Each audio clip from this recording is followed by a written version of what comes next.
আমার ব্লগটা স্টার্ট করছি।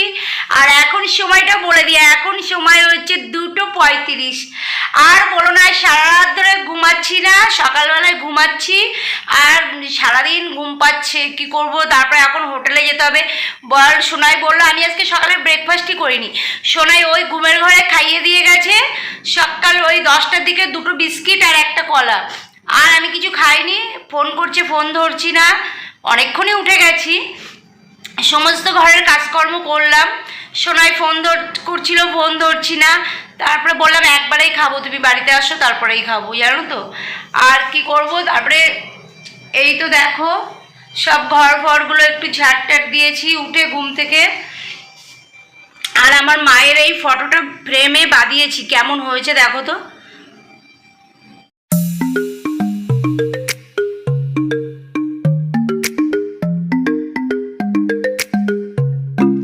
আর যা জামা কাপড় ওয়াশিং মেশিন ঠিক হওয়ার পরে কেচেছি, আবার কালকে রাত্রে গরম জল করে একটু ভিজিয়েও রেখেছি। বরের যা প্যান্ট, ওগুলো ওয়াশিং মেশিনে এমনি দিলে ওগুলো পরিষ্কার হবে না, তাই একটু গরম জল করে 1 বালতি ভিজিয়ে রেখেছি। আর দেখো কত জামা কাপড় পুরো ভরে গেছে, দেখাচ্ছি দেখো জামা কাপড়। এদিকে এদিকে এই সব, এই রোদ্দুর তো জানি না কতটা দেখা গেল। আর ওদিকে 1 বালতি ভেজানো আছে, ওগুলো দেবো ওয়াশিং মেশিনে, আমি আর হাতে কাচবো না। আর তোমাদের বলেছিলাম যে মাসিটা আসবে, দেখো কাজে ঢুকতেই পারলো না। ব্যাস কি বলবো, এদেরকে কাজে রাখার থেকে না রাখাই ভালো। আমি নিজে কাজ নিজেই করে নেওয়াটাই বেস্ট, শুধু পারছি না তাই। আর কালকে বললো, কালকে বাড়ি দেখে গেল, এসেছিলো বিকালবেলা। আমি তখন হোটেলে, তখন তো আমি বাড়ি দেখাতে নিয়ে আসতে পারি না, আমি হোটেলে ছিলাম। বাড়ির টাড়ি দেখে গেছে। ও মা বলে কি, দাদা সোমবার থেকে কাজে আসবো। কি বলবো বলো, এরা ঢোকার আগেই ছুটি। এই বললো যে বৌদি যেদিন থেকে আমি কালকে থেকে কিন্তু কাজ করো, আজকে থেকেই করো। বলে না হচ্ছে আমি কালকে থেকে করব। ঠিক আছে, ও মা দেখলো। তারপরে কালকে আজকে আসবে কিনা, বলে কি সোমবার থেকে করবো। কি বলবো, আমি একটু বাপের বাড়ি যাবো, ঢোকার আগেই ছুটি, কি বলবো। তারপরে কদিন যে থাকবে তার কোনো ঠিক ঠিকানা নেই, এদের তো কোনো ইয়ে নেই। এই তো হচ্ছে বিষয়। ও তোমাদের একটা কথা বলেছিলাম যে ভুলেই গেছি। দেখো আমি এত কাজের চাপ প্রেশারে থাকি না, সব ভুলে যাই। আমি আমার এই মাইক্রোওভেন ঠিক করেছিলাম, মাইক্রোওভেনের ভিতরে একটা মেশিন চেঞ্জ হয়েছিল। এই দেখো এইটা, এই 5টা চেঞ্জ হয়েছিল মাইক্রোওভেনের ভিতরে। এই 5টা মাইক্রোওভেনে চেঞ্জ হয়েছিল, তোমাদের বলেছিলাম দেখাবো, আর দেখানো হয়ে ওঠেনি। মানে এত কাজের চাপ থাকে, এত থাকে, বলছি না দম ফেলতে পারি না। হ্যাঁ, কালকে ব্লগে দিয়েছিলাম না যে নিঃশ্বাস ফেলতে পারছি না। নিঃশ্বাস মানে কি, এই যে এই সব মানে কাজের ঠেলায় নিঃশ্বাস ফেলতে পারছি না। এই দেখো এইটা, এই 5টা মাইক্রোওভেন থেকে চেঞ্জ করা ছিল, তোমাদের বলেছিলাম দেখাবো, আর দেখানোই হয়নি, ভুলেই গেছিলাম জানো তো। তা আজকে দেখিয়ে দিলাম, ঠিক আছে। যাই হোক, এখন অনেক কাজ আছে। কালকে ভাগ্যিস ওয়াশিং মেশিনটা ঠিক করে দিয়ে গেছে, না হলে কাঁচা আমার মানে প্রচণ্ড কাছাকাছি বেরোই, মানে কি বলবো, মানে প্রচুর প্রচুর। হ্যাঁ, ছেঁড়া পরবো কিন্তু ময়লা পরতে একদম ইচ্ছে হয় না। আর এখন তারপর আমার একটু কিছু কেনাকাটি আছে, কোনো বেরোতে পারছি না বন্ধু। ওই হোটেলের ব্যবসা করলে মানে কোনো কিছুই থাকে না, মানে যে একটু বেরোবো, বেরিয়ে একটু যে কেনাকাটি করব। আমার একটু ওই তোমার এসিতে, এই তো ঠান্ডা পড়েই গেল, ব্ল্যাঙ্কেট লাগবেই। হ্যাঁ, তা একটু কিছু অনেক কিছু, 2টো একটা ব্ল্যাঙ্কেট, বালিশগুলো আজকের বালিশ না এগুলো, এই বালিশগুলো সব আমার দীঘার বালিশ, এগুলো সব চটি হয়ে গেছে। একটু বালিশ কিনতে হবে, অনেক কিছু কেনাকাটি আছে, একটু বেরোনোর আছে, কিছুই হচ্ছে না। দেখি কবে হয়। আমার বরের চুল কাটার আছে, চুল বড় হয়ে গেল, চুল কাটতে নিয়ে যাওয়ার কথা আছে। আমার একটু আইব্রোটা করব, কোনো কিছুই হচ্ছে না সত্যি, বিশ্বাস করো। আইব্রো দেখো, তোমরা বিশ্বাস করো, সময় পাচ্ছি, দেখো কত চওড়া হয়েছে, দেখো দেখো কত চওড়া হয়েছে। তা বরের চুলগুলো দেখবে বড় হয়ে গেছে, কিছুই সময় পাচ্ছি না। আর আজকে কি খাবো, এখন কি বর নিয়ে আসবে রান্না করে জানি না। আমার হোটেলের খাবার একদম খেতে ভালো লাগছে না। আর বাড়িতে তো কালকে রাত্রে পোলাও করেছি, আর এইখানে টেবিলে রাখা ছিল পোলাওটা, যা রোদ্দুর পড়েছে, ঘরে ফ্রিজ নেই, পোলাওটা নষ্ট হয়ে গেল কিনা কে জানে। এখনও আপাতত নষ্ট হয়নি, কেননা অনেক রাত্রে, অর্ধেক রাত্রে পোলাও বানানো হয়েছে, অনেকটাই রয়েছে। আগের দিন কম পড়ে গেছে, বড় বলছে আরেকটু বানালেন না কেন, আরেকটু বানালেন না কেন। আজকে একটু বেশি করেই বানিয়ে দিয়েছি। দেখো বন্ধু, এই চান করে উঠলাম, বরের তো ভীষণ খিদে পেয়েছে। আর কি নিয়ে এসছে দেখো ডিনারে, এই সরি লাঞ্চ কি করছি আমরা দেখে নাও। এই যে লাঞ্চে করছি, কালকের পোড়াও আছে, আলু ভাজা আছে, আর এনেছি মাটন। ড্যান ড্যান ড্যান, ইয়ামি ইয়ামি মাটন।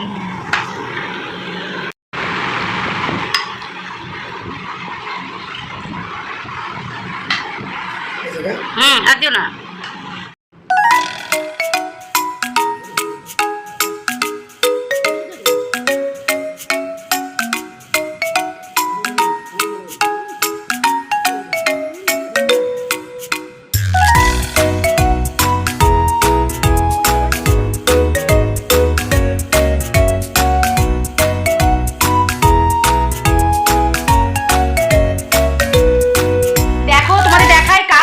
বেড়ে গেছে। ওয়াশিং মেশিনটা যে সাইডে রাখার কথা ছিল সে সাইডে রাখিনি, পাইপটা কেটে দিয়েছি, ছোট হয়ে গেছে, পুরো জল গড়িয়ে সব ঘরের ভিতরে এসেছে। আমার আবার পুরো কাজ করতে হয়, কি অবস্থা দেখো, দাঁড়াও। এই এক ফোন দেখছো, দেখো জলে জলময় হয়ে গেছে, দেখো এই দেখো জল কিরকম, জল দেখো, দেখছো এই দেখো জল কিরকম জল। এই দেখো ওয়াশিং মেশিনের পাইপটা ছোট, এই যে ওয়াশিং মেশিনের পাইপটা ছোট, পুরোটা আসতে পারিনি, এদিকে ছোট পাইপের মুখে নেই, আর পুরো জলটা গড়িয়ে সব এদিকে এসছে। আমাকে এখন এই ঝাড় দিতে হবে জল। বাবারে ইস, দেখো কি জল, এ বাবা কি করবো বলো, সব জল এখন পাপোশ টাপোশ ভিজে চ হয়ে রয়েছে। কাজ বেড়ে যাচ্ছে, কাজ কমবে কি, কাজ বেড়ে যাচ্ছে, কাজ কমানোর কোনো ব্যাপার নেই, কাজ বেড়েই যাচ্ছে।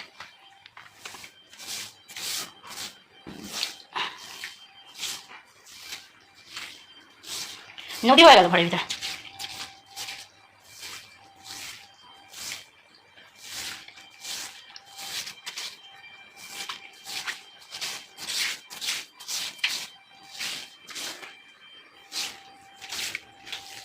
আরো যাও,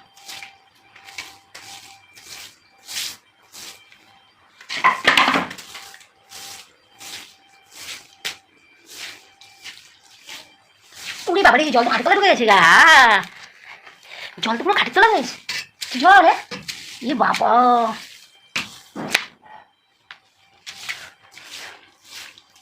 যা রে বাবা,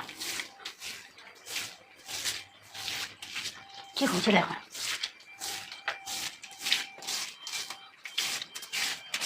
ভাগ্যিস এখানে একটা ইয়ে আছে, এখান থেকে জলটা বেরিয়ে কে পোষা করবে, খাটের তলায় জল পড়ে। শান্তি করে বসবো বন্ধু, তার উপায় নেই, কোমর ভেঙে গেল জল পরিষ্কার করতে করতে, ঘরের ভিতরে নদী হয়ে গেছে, কি বলবো বলো, জীবনে আর শান্তি পাচ্ছি না। এটা হচ্ছে তো ওটা হচ্ছে না, ওটা ওদিকে যাচ্ছি তো সেদিকে হচ্ছে না, কি বলবো, আর কিছু ভালো লাগছে না। এই জল পরিষ্কার করলাম, এখন মনে হয় খাটের তলায় জল রয়েছে, ওগুলো আবার পরিষ্কার করতে হবে, আর ভালো লাগছে না। আবার এখন হোটেলে যাবো, কন্টিনিউ কাজ করতে হবে, আজকে যাইনি, একটু দেরি করেই যাচ্ছি। হ্যাঁ আজকে যাইনি, একটু দেরি করেই যাচ্ছি।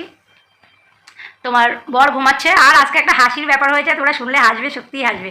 কী হয়েছে বলো তো, বর মটন কিনতে গেছে, আমি মটন খেতে বারণ করি, একদম বলি মটন খাবে না, মটন খাবে না, ঠিক আছে, কোলেস্ট্রল আছে। তারপরে বরকে মটন খেতে বারণ করা হয়েছে, তাও শোনাই কিন্তু একদমই শোনে না। হ্যাঁ মটন খাওয়ার খুব ইচ্ছা, তা কালকে পোলাও করেছিলাম, বলছিলাম গেবি নেই গেবি নেই, তা বলছে গেবি গেবি করছিল, আজকে দুপুরবেলা মটন রান্না করে নিয়ে এসছে। তা মটনের দোকানে গেছে, 450 মতো মানে মটন নিয়ে এসছে।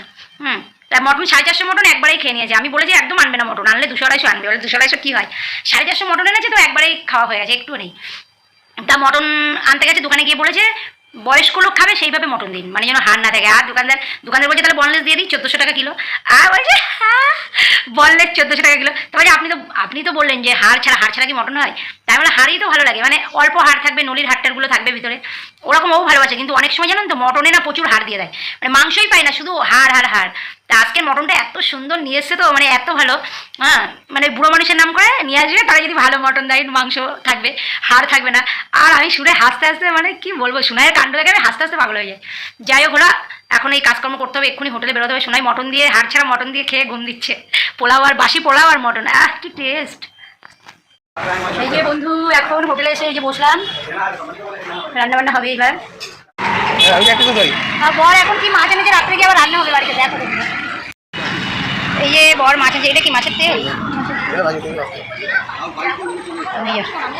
পুরোটা নিয়ে যাও, রান্না করবো বাড়ি। কি খাবো ভাবছিলাম, তা দুপুরে মটনের ঝোল আছে, আর এখন এই যে মাছটা নিয়ে যাবো, রাত্রে ভাত খাবো বাড়ি গিয়ে, রাইস করবো আর এই মাছের ঝোল ভাত খাবো, ঠিক আছে। মাছের ঝোলটা করবো বাড়ি গিয়ে, একটু টমেটো নিয়ে নিও। আর হ্যাঁ যাই হোক, রাত্রে মাছের ঝোল ভাত হবে। রাত্রে যত রাত্রে বাড়ি যায় বাড়ি গিয়ে রান্না করবো, মোটামুটি কথা। আমরা 12টা 15 বাড়ি আসি, সোনাই বলছে আমাদের ইমপ্রুভ হয়েছে, মানে আমরা কি তাড়াতাড়ি বাড়ি আসি। এবার এখন মাছ ধোবো, রান্না করবো, রাইস করবো, তারপরে খাবো, তারপরে শোবো, তারপর এখন ফ্রেশ হবো। আমি ফ্রেশ করা হওয়ার আগেই রান্নাটা করে নিই, তারপর ফ্রেশ হবো। চলো।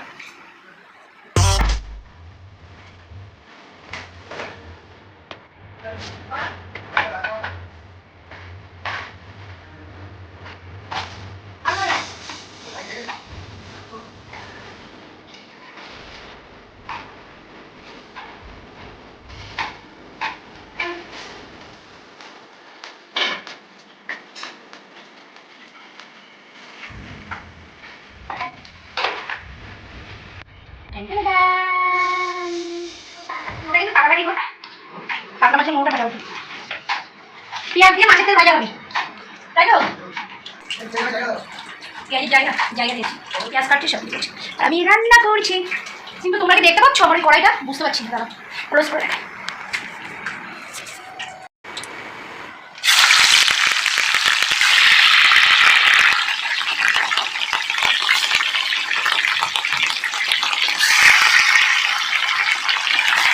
নুনটা ঠিকঠাক দিয়েছো তো মাছে?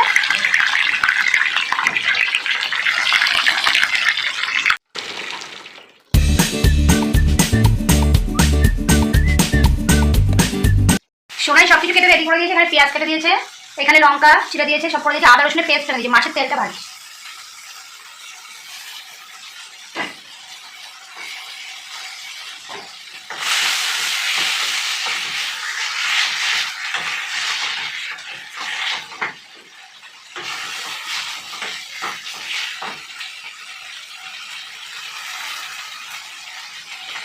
আমি মাছের যে তেলটা, ওটা একটু তেল দিইনি, জানো তো, ওর থেকে অনেক তেল বেরোয়।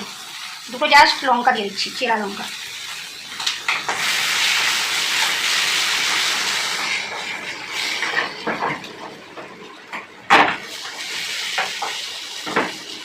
আমি জানি ওটা দিয়ে অনেকটাই তেল বেরোয়, মাছের তেলটা। সত্যি বলতে কি বন্ধু, এসব খাওয়া অনেকদিন আগেই ছেড়ে দিয়েছি। এটা হচ্ছে কাতলা মাছের পুরো তেল, দেখো মনে হচ্ছে খাসির তেলের মতো। এগুলো অনেকদিন ধরেই খাওয়া ছেড়ে দিয়েছি, কিন্তু আনতে বারণ করি, লোভ সামলাতে পারি না আনলে। আর দেখো এই যে ভেজেছি, দেখেছো? এগুলো খাওয়া একদমই উচিত না, কিন্তু এই যে নিয়ে এসেছি, লোভে পাপ, পাপে মৃত্যু, আর কিছু না। মাছের তেলটা ভাজলাম, এবার দই কাতলা করবো, ভাত হয়ে গেছে।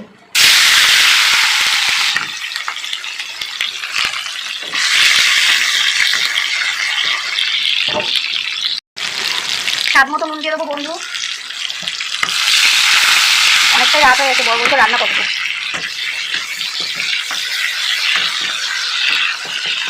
টমেটোটা পেটে দিলে তাড়াতাড়ি হয়ে যাচ্ছে।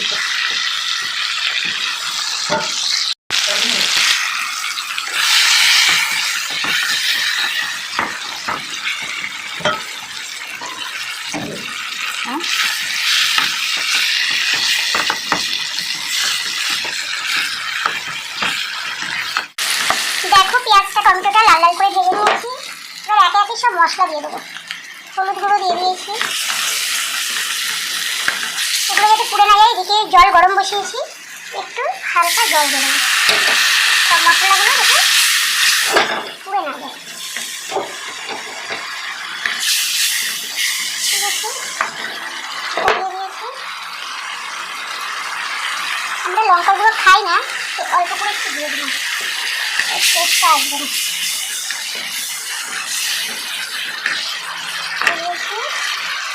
আর দিয়ে দেবো আদা রসুনের পেস্টটা কিনেছি,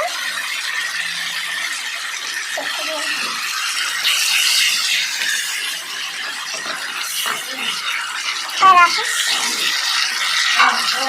হ্যাঁ ঠিক আছে, রাখো।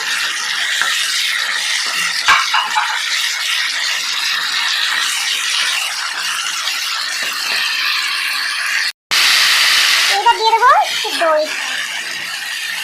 যেহেতু দই কাটলা, ওই দই না দিলে পুরো সম্পূর্ণ হবে না রান্নাটা। ভালো করে মিশিয়ে নেব, কষে নেবো আর কি। জল ফুটে গেছে, এই জলটাই দিয়ে দিলাম।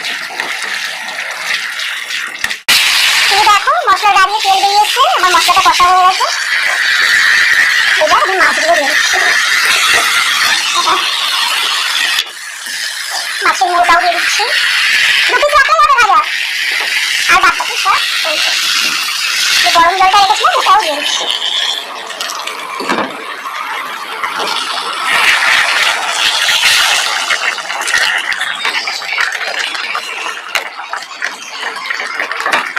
খুব সহজ পদ্ধতিতে দই কাতলা বানিয়ে ফেললাম, ঠিক আছে।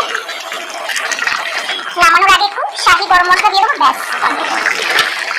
দেখে নাও আমার দই কাতলা রেসিপি।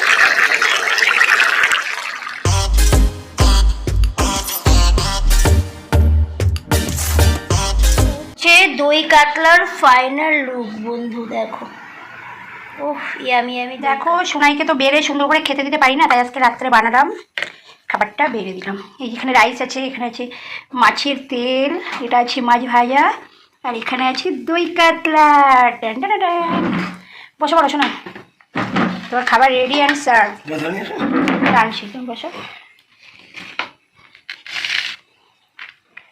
তোমাকে খাওয়াতে পারলেই তোমার ভালো লাগে।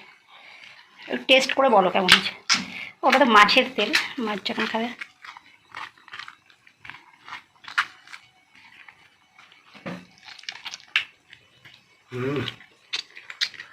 মাছটা ভালো, তেলটা ভালো হয়েছে না? তো নুন খাচ্ছ কেন?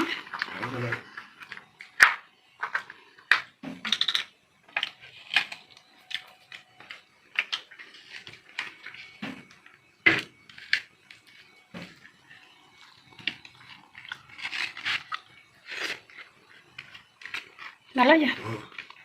দাও। যাই হোক, সোনাইকে খেতে দিয়ে দিয়েছি। আমি তো সোনাইকে সাজিয়ে গুছিয়ে খেতে দিতে পারি না, যেহেতু বাড়িতে রান্না করি না। আর অ্যাকচুয়ালি রান্না করলে সোনাই একটু বেশি খেয়ে নেয়, সত্যি কথা বলছি। আজকে এটা অনেক দিনের ব্যাপার। আর এখন রান্না শেষ হলো, কটা বাজে, ফ্রেশ হয়ে আসলাম, এখন 1:34, আমরা ডিনার করছি, বুঝতে পারছো। তা বাড়িতে রান্না করলে আমাদের একটু বেশি খাওয়া হয়ে যায়, তাই ওই জন্য বাড়িতে রান্না করি না যেহেতু। আর এখন আজকে করলাম, একটু বললাম ও মানে খিদে পেয়ে যায়, ও প্রচণ্ড বলে, এমনি বলছে আমার খিদে পেয়ে গেছে, খিদে পেয়ে গেছে, তাড়াতাড়ি খাবো। এলাম দাঁড়াও একটুখানি সাজিয়ে দিই, তোমাকে তো সাজিয়ে দিতে পারি না, একটু দিয়ে একটু ভিডিওটা করি, তারপরে ওই খিদে পেয়ে গেছে, খিদে পেয়ে গেছে, তাড়াতাড়ি। এবার আমি হ্যাঁ পাখা চালাও। এদিকে মশা, এত ভালো খাবার খাচ্ছে, মশা কামড়ালে হবে। এবার আমি খাওয়াটা স্টার্ট করবো, তারপরে খেয়ে তারপরে তোমাদের সাথে কথা বলছি।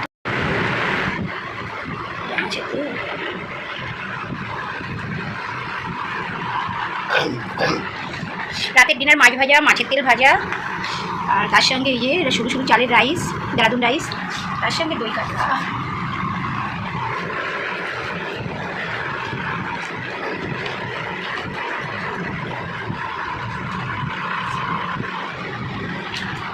বর কপালে হাত দিয়ে শুয়েছো কেন বস? ঘুম পেয়ে গেছে।